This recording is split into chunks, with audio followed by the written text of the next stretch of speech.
Hello, I am Joel McLeod. And I'm Roland Tanner. And welcome to the 905er. It's not a surprise to Ontarians that hospitals and our healthcare system are being stretched to the max. Nurse shortages and long wait times are common news stories these days. Major investments are needed to ensure that our healthcare system continues to meet the needs of all Ontarians. For residents of Durham Region, and more specifically Whitby, it means a long-awaited new hospital. Premier Ford has promised the residents of Whitby that a new hospital would be constructed to meet the growing population of the region. In a notoriously safe piece, this seems like a bit of a no-brainer. It is an easy promise to fulfill and keep a seat blue. So it caught our attention when the Mayor of Whitby, Elizabeth Roy, began a public relations campaign to encourage Premier Doug Ford to keep his word. Last month, Mayor Roy began a campaign to highlight the fact that while Whitby is ready to move ahead with the planning and development of this needed hospital, the province has yet to put up the $3 million to start the paperwork.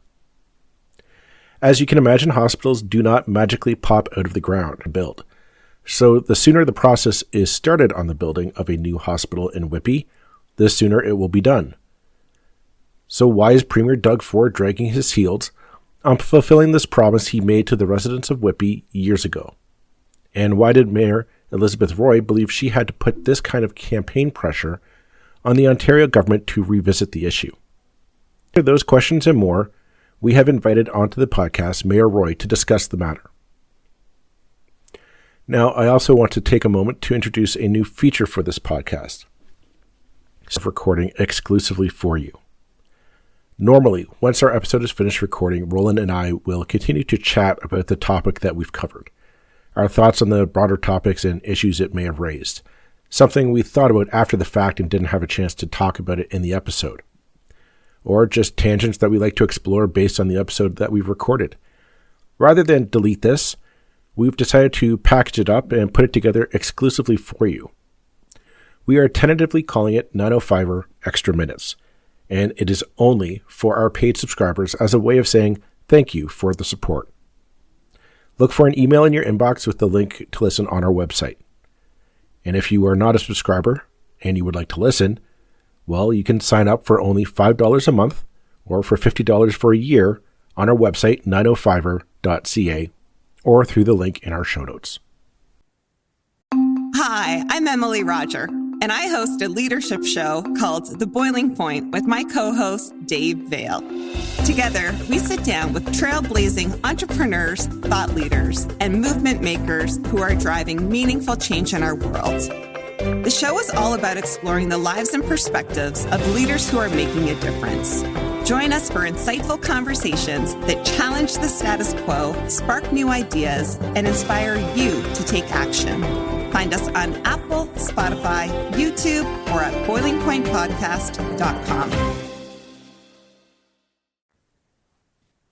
Welcome to Whitby Mayor Elizabeth Roy for coming on the 905er. A long overdue chat onto the other side of the 905, Whitby, Durham Region, for us here on the podcast. We're very excited to have you join us today. Thank you very much for taking the time from your busy schedule to join us. Thank you to the two of you and for the invite as well, too. I'm looking forward to this. I suspect this is obviously very important for Durham residents, Whitby residents, but I think there's a bit of a microcosm possibly to a larger healthcare issue in the province. But I'd like for you to start us off, Mayor Roy, if you could just present to our listeners, what is the current state of the hospital system in Whitby in Durham Region, and why is a new hospital so greatly needed for this part of the province? So I'm not sure if you know, but I also have 34 years of healthcare experience. The day I was elected as mayor, 2 days later, I retired as medical radiation therapist from our local hospital system. And COVID was very hard for all of us, but it was very hard for our healthcare staff. And now what we're starting to see within our healthcare system is that pressure not only for the for the staff members and the lack of staff, but also the need of the support from our emergency rooms to our inpatient rooms.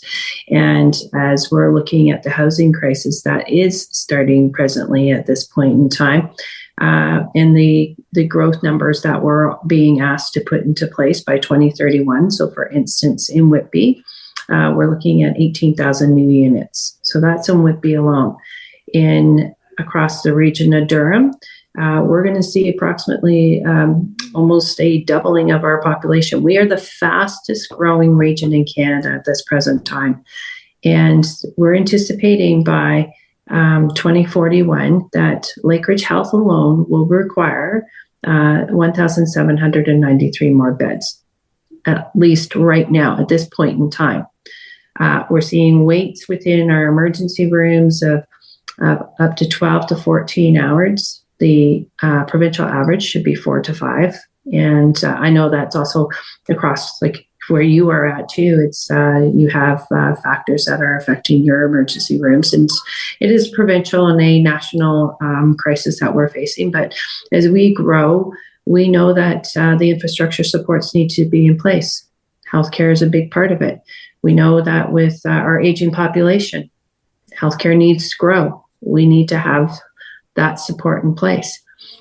We don't have a cardiac unit here. We don't have a trauma care unit. We don't have a neonatal unit that gives supports for our families. So if you were a family that was having a newborn baby and know that during the pregnancy that there was going to be complications or issues, you would probably have to go to York Region or to Markham to deliver the baby. It's not acceptable for a population that's going to grow to over 1 million people. The average age in Whitby right now is 39, where many people are starting out as families. We have a very large proportion by 2031 that will be at the age of 90. Again, this is where your supports are needed within healthcare, and the identification it's clear. It's clear. It's like statistically, anywhere you go, you know where the needs within the age is for healthcare. Could you kind of paint a picture for our listeners? You know, I'm trying to get a sense of like the gap. You're clearly somebody who's trying to plan ahead for the future of what's coming down the pipeline. As I guess any good, responsible civic leader should. I'm trying to get a sense of what the gap Some here would is. dispute that. Well, okay, but I'm trying to get a sense of the gap here. And I'm wondering if you could just tell us, like, how much longer can Durham go without a new hospital before that quality of care to Durham and Whitby residents is starting to get damaged or decrease from kind of a standard? In my personal opinion, today. We need it today. So the identification of a hospital, another hospital for the region of Durham, took place in 2015. And at that point in time, we're working with Lakeridge Health. They had worked on their plan to look at what their strategic plan was going to be for expansion of the services throughout the community. We're seeing that Bowmanville Hospital, which is part of Lakeridge, is going to be expanding as well too. We've seen the operation of a Northern Hospital in Port Perry, which is part of Lakeridge, that they have expanded some of their services as well. But the overall, with where we're looking at population growth and where this site has been identified 2 years ago. So through an independent process, the location that was identified is in the middle of Pickering, Whitby, Ajax. And if you were to look at the, and there's an image that we have, which has the circles where you have Centenary Hospital, you have Markham Stouffville Hospital, you have the Uxbridge site as well too, Lakeridge Health, Port Perry, Oshawa, Ajax, and Bowmanville. There's this gap right in the middle that there's no healthcare services provided. So 2015, we identified, or it was identified, we needed more healthcare within the community. We entered into the process that was identified by Lakeridge Health, where 3 municipalities, Pickering, Oshawa, and ourselves, we put together we put together a task force. So we had a task force on behalf of Whitby that put together submissions to Lakeridge Health. The first round, Pickering and Whitby went forward. Oshawa was taken out of the realm to move forward. In the final selection, which was 2 years ago, our site, which is central, and central even to Pickering as well too, the site by independent panel was chosen because it gives the best ability to give faster service, because seconds count when you're in a trauma and cardiac and neonatal. Like, it's seconds that count. And this site location is an appropriate one. It is surrounded by 400 series highways, 407, 412. You have access up to 412 from the 401. And you can have, between all the municipalities, you have access to get easier care, north, south, east, and west. So, I mean, do you think the province has been doing enough to well, obviously you don't think the province has been doing enough. I mean, but the Premier did come out a few days after you raised this issue back in, sorry, just while I'm checking my dates here. So, the Premier has kind of said, there will be a hospital in Whitby. Do you think that means that imminent announcements are coming? One's hopeful that the announcement for the provincial budget of March 26 will have the planning grant. One of the things that there's two things that need to happen here is that this property that has been identified is actually been identified as a Ministry of Transportation parcel of property that was tied into the expansion for the 407 412. We received support from the Ministry of Transportation with our application that this portion of this property could be utilized for a hospital. So the transfer of that land, whether it's to the town of Whitby or to Lakeridge Health, is important.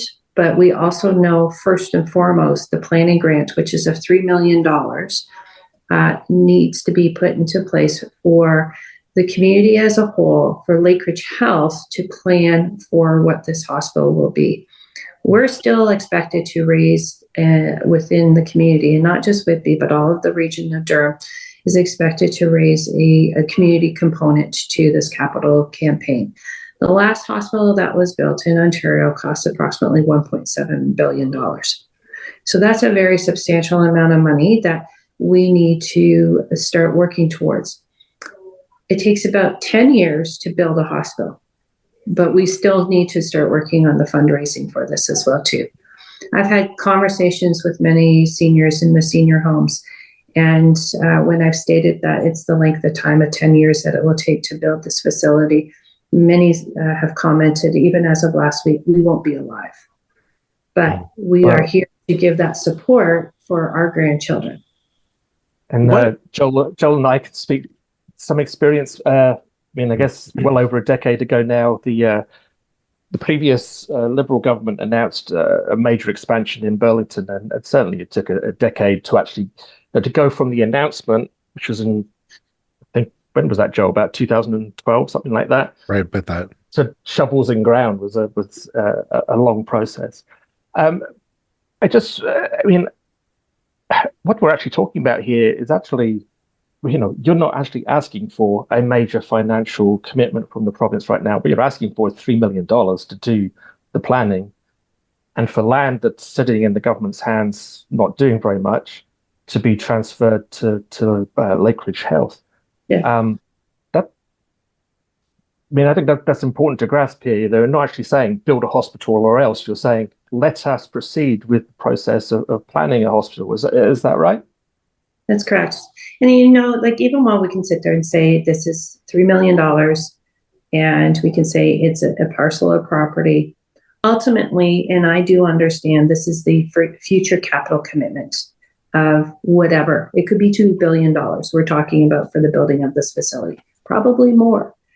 So that's the other part of the big commitment. But we need to start planning and moving forward today for the healthcare for tomorrow. And if we can't, we've spent 2 years of not doing anything other than saying it's a process. Mm-hmm. And how much, sorry, Joel, how much is the population expected to grow in your region over the next 20 years? I mean, I'm assuming, in terms of population growth, you said you're already the fastest growing region. In terms of kind of space to develop, you have a lot more flexibility than some of the municipalities over on this side of the GTA, I'd imagine. Yeah, so we're expected across all the municipalities, and there's 8 within the region of Durham, to be over 1.2 million people. With all those healthcares that go along with that. Healthcare, schools, roads, you name it, any infrastructure type of support. I want to raise the question with you, Mayor Roy. This isn't you're not taking this action lightly to kind of go to the press and the media and start this campaign. I'm wondering what's the response from the provincial government been to this unique approach of yours to get this hospital started to be built or planned for? Well, we saw the Premier come out the week after we had started this campaign. And while we appreciate that Whitby has been identified, we then reached out with that to the Ministry of Transportation, to then not to the minister, but to the staff, the Ministry of Transportation that we've been working with. Well, now that the Premier has announced that Whitby is the location, and this is a location, can we now start moving forward with the transfer of the lands? And the response we've received back, you need to have the planning grant first.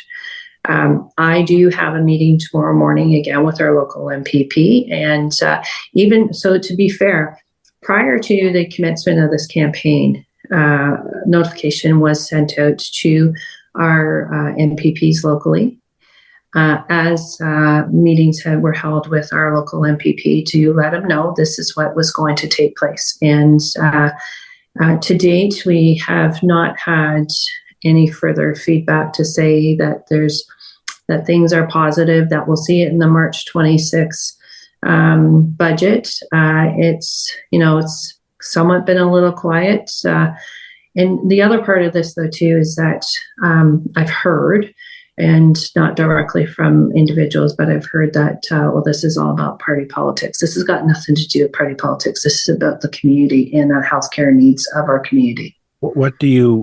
Can you maybe elaborate a bit more on what you mean by this is about party politics?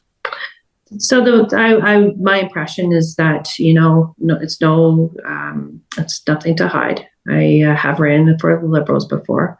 I have no intention of running for the Liberals again. I believe that for my background, and that's just because the role I am doing as mayor is very important. It's very important as to what we need to have here locally within our community.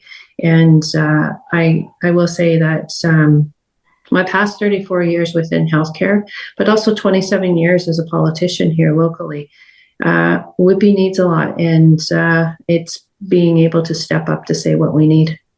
So you're saying that I'm going to paraphrase, I guess, what you're saying here. Are you saying that the people of Whitby and the people of Durham are being penalized because you're whereas a former Liberal candidate, and this government is singling you out or essentially punishing the people of Whitby, Durham? I would not say that, and I would hope that is not the situation. But I've had to say it a couple of times in the last 2 weeks to people, and it's like that is far from the truth. Are you optimistic still that this current government will follow through on their promise, I should say, to build a hospital for Durham Region? I am actually. I am. And I won't knock our local MPP. I know that MPP Lauren Coe has been trying to present our case. In terms of what is needed. I know that there's other municipalities across this province who are also vying for hospitals and expansions and the needs within healthcare. And ultimately, when you talk about healthcare is it's everywhere. It's everywhere that the supports are needed. See, even the discussion about to say, we're looking to build a hospital, and my colleagues, and having been a part of a union in that, and even my own daughter who's entered into healthcare, it's hearing the shortfalls, the shortages. And it's we're going to build a hospital, but where are we going to get the staff? What does it say to you?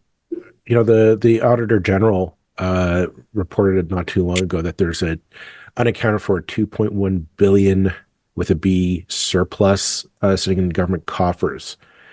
What does that say to you as a mayor trying to push for this, and you're still getting shortchanged for $3 million to get the ball rolling on this? Well, we also just got announced between the federal government and the provincial government, the 3.1 billion health accord between the two. And like, that's one where, is there not a portion of this that could go towards our healthcare here? Is there not that little bit that I've had community members offer to fundraise the $3 million? Well, I mean, I was just saying, $3 million. It's a lot to you and me, maybe, but you know very well, even at the municipal level, $3 million, a little bit of highway can take $3 million. This is almost pocket change for the government. And some could say it's a rounding error. Exactly. So in terms of, it seems kind of obvious that there's going to be need for an expansion of healthcare in Durham Region, with the major expansions in population that are coming. Really, it's just a matter of an administrative. Well, let's get going. So at least we're not being held up by the paperwork, so to speak, of getting land. The one thing that government gets criticized of every single day, it's the paperwork. It's the paperwork that's holding up from, like, even a small business from proceeding forward. Like, this is like, well, we're kind of caught in the same. But isn't this the government that prides itself on cutting red tape? I mean, they used to have a minister that was all about cutting red tape. And it sounds to me like you're stuck in red tape to build an essential infrastructure piece for Durham. Like, this isn't. Yeah. I don't understand why for $3 million, just get the paperwork stamped and get the money rolling, so you can at least get the planning process and your process gets started on fundraising for your share of the project. See, it's a cart horse as well. It's like planning grant, land, planning grant. Which is first, and who makes the decision? And it's that relationship of like, okay, we can move forward with this. And it's just so mute, because at the end of the day, it's the people of Durham and the people of Whitby who are going without a hospital. As you said, you have a lot of young families trying to start their lives, start families out there, and they're going to need prenatal, cardiac units, that stuff, the necessities of life for the next 40, 60 years, maybe. And you got to start now, not tomorrow. So if we had a trauma here within Whitby, you would either go to Kingston or to Toronto. Wow. That's a long way. Yeah. Minutes count, right? Minutes count. Seconds count.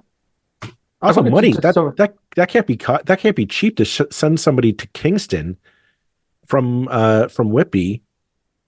With the medical equipment or transportation that would be required to do that. That can't be a cheap bill to foot. No. And then you think about it, it's like there's an accident that takes place north of us, and the court is in that, and the orange helicopter is called, flying right over.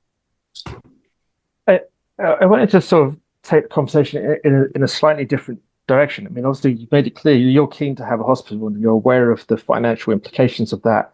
That the trend has been for long before this government came in, that hospitals are basically paid for by multiple levels of government and by the public through donations.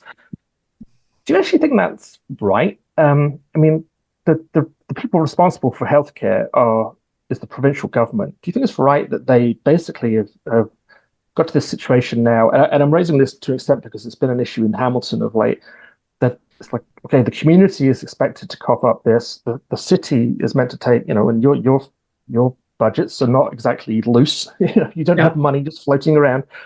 You're expected to pay maybe as much as 2/3 of the cost of a hospital, with the province not necessarily chipping in the majority. Is that right? And I know for your community as well too that they're looking at a tax levy to add on to the tax base for the hospital. And this has been some of the approaches across the province. So when Windsor was built, they ended up putting a tax levy to the residents as well too. And while it's right or wrong, ultimately it's not a sole decision of this government that this has been the approach. This has been like all governments have approached it this way. Where we are at today, it's hard. It's a hard pill to swallow in a sense, but ultimately, if we take a look at our original hospital that was built here within Whitby and is now a dialysis and a rehab center, and was closed in the early 90s when they did the restructuring within healthcare. The Ruddy Hospital was fundraised by the community. The community came together to fundraise at that point in time. To do fundraising for hospital campaigns, it's happening every single day that we're doing it. The Cancer Care Center is doing it here. They're doing it for the robotic surgery surgical unit that they have in there. They're doing it for the PET scanner they're bringing into place as well too.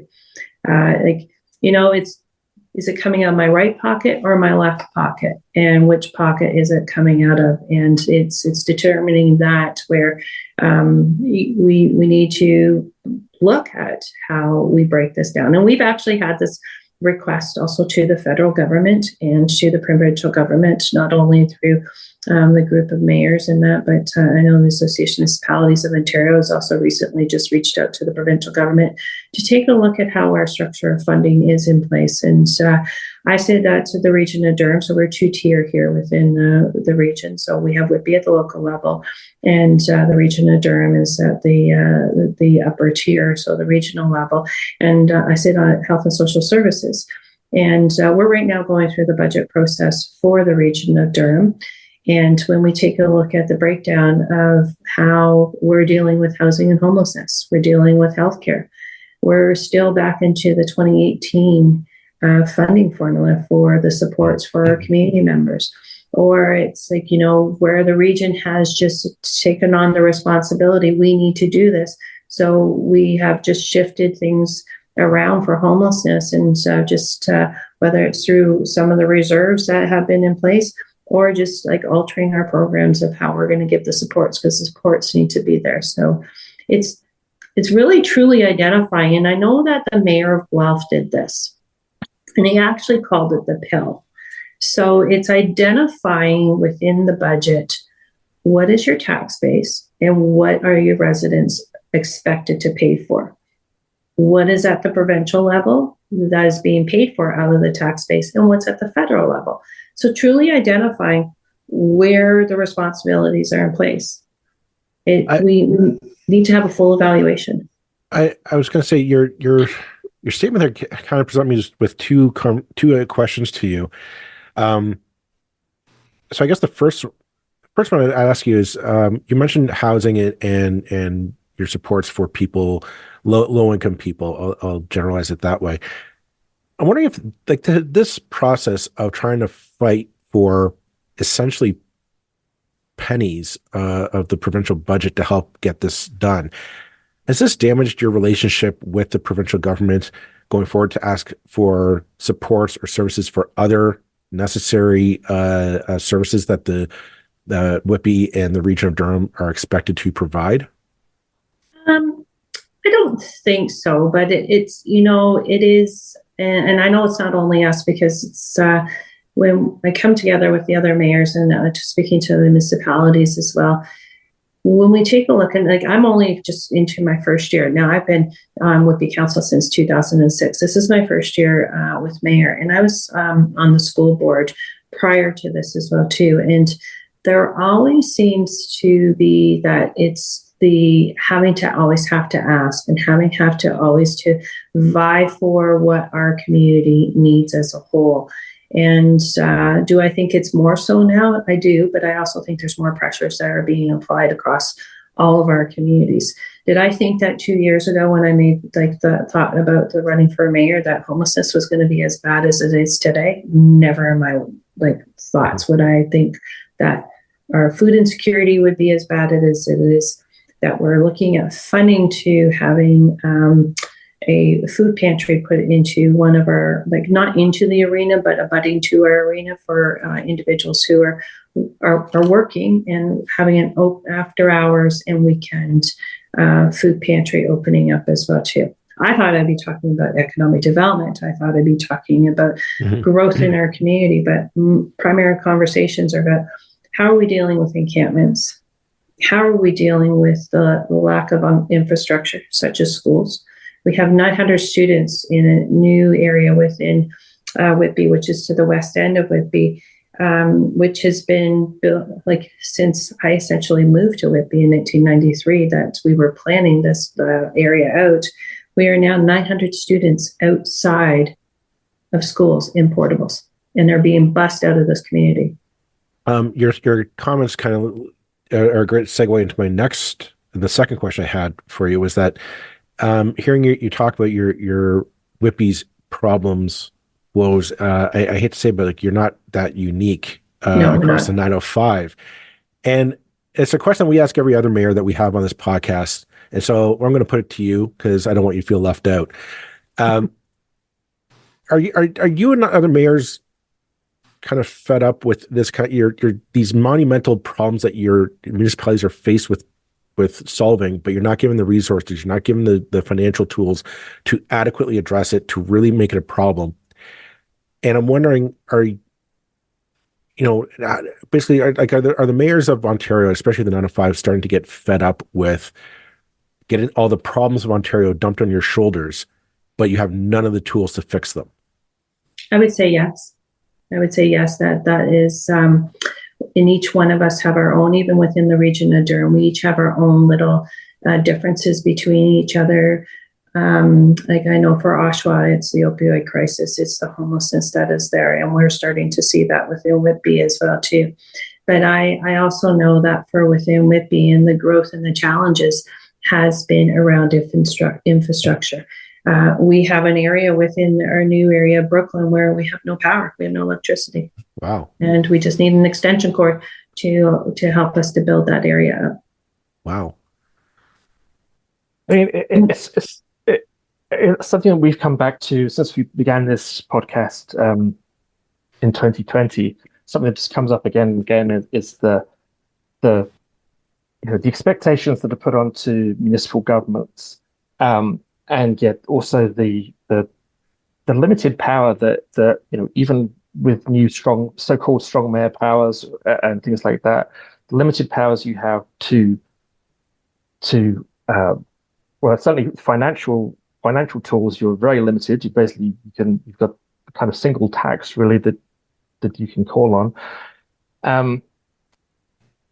And the other thing that's been a common feature is pretty much the way that governments, the provincial governments, it's kind of a cliched phrase, but kind of divide and rule, if you like. It's like the municipalities are almost encouraged to compete against each other, which weakens your overall argument. If you could sort of gather, and I know there are bodies like the municipality of there's the big city mayors and there's the AMO and so on and so forth. Do you think there's more that the municipalities could do to kind of work together to really bring forward some of what seem to us like the key issues that the province is facing that tend not to actually make it onto the headlines, onto the front pages of the newspapers?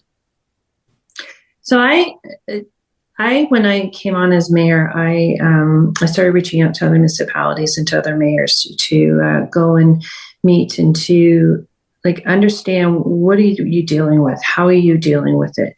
Do you have things in place that are best practices that we could bring back? I think ultimately, if the opportunity was put into place for a lot of municipalities to come together, and not in the formal process that we do, it's I think sometimes when we sit around a round table, it's and we're restricted to a time period. I think that there needs to be an opportunity to look at some brainstorming component to it, because I think we have solutions. If we're tasked with what needs to take place, so we committed to the 18,000, and we didn't have an issue with committing to that. But the other side of it is that if we're going to commit to 18,000 units, we need to have electricity. We need to have water and sewer. We need to have places for our students to go to school. Because if you think about it, for 18,000 units, now depending if it's a townhouse versus a single detached, for a single detached, it's 1.5 students that are generated from a single detached home. But as you get to the higher density, it reduces. But still, 18,000. And a lot of municipalities, especially ones that are growing outside of their center corridor, which is their origination of where their community started, a lot of those areas, so your older areas like in your Burlingtons and your Hamiltons, where your wartime homes are built, many of those schools were closed down because your population ended up where the children were no longer there. Those school sites ended up getting closed down, and they're probably redeveloped now. So where are you now putting students? And we're seeing that as well too. It's like now as we're having the rejuvenation of some of our downtowns and some of our infills that are taking place, that it's like the population is now starting to build and to grow into there. So it's the infrastructure support, and then it goes right back to the healthcare needs. Like it's all tied into one, and it's allowing for that capital and for that municipal strategy to look at how our community is to grow, because we know our community is the best. Absolutely.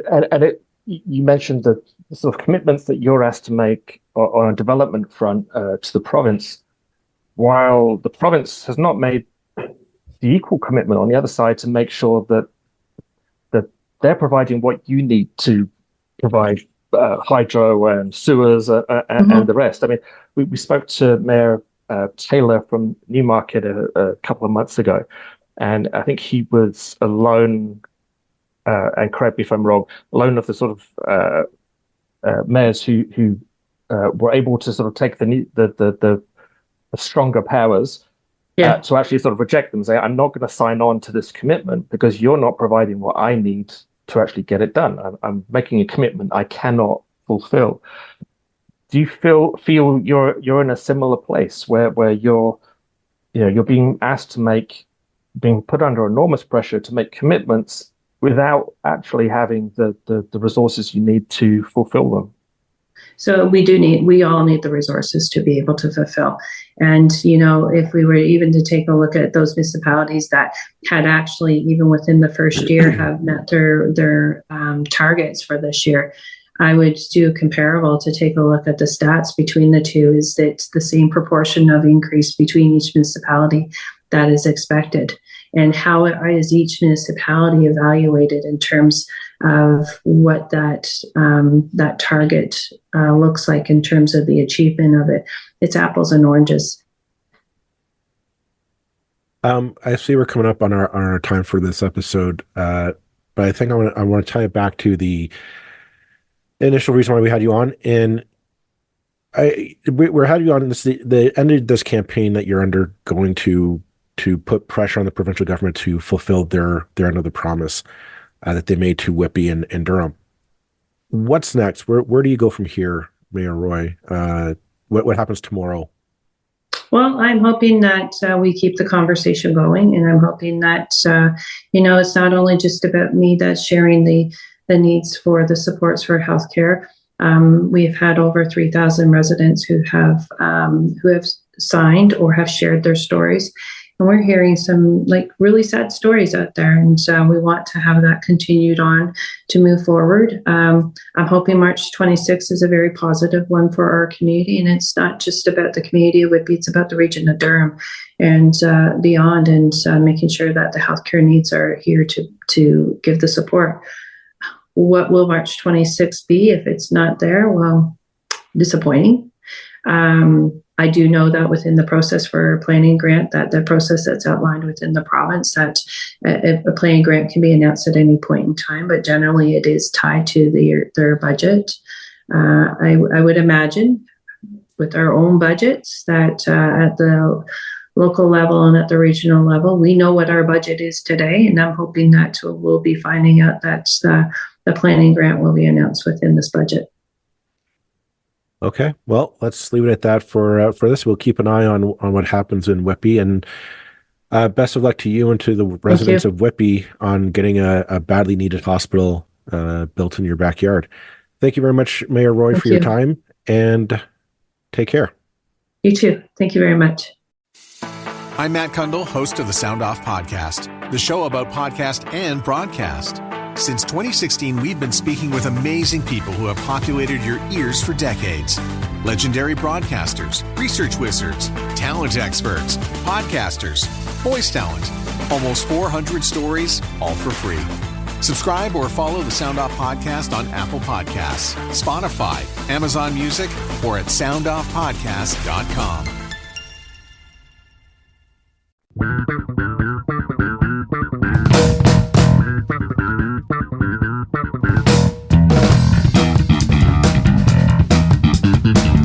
That's it for this episode of the 905er. Thank you for listening. As always, you can send us your feedback, thoughts, and concerns or ideas for future episodes to our email, info@905er.ca. We'd love to hear from you. You can help us keep the 905er going by financially supporting us through Patreon as well as PayPal. Visit us at 905er.ca and click on the support tab. As well, links are in the show notes for your convenience. Lastly, you can find us on social media. Search for _905er on Facebook, Twitter, Instagram, and LinkedIn. So long for now. See you next time.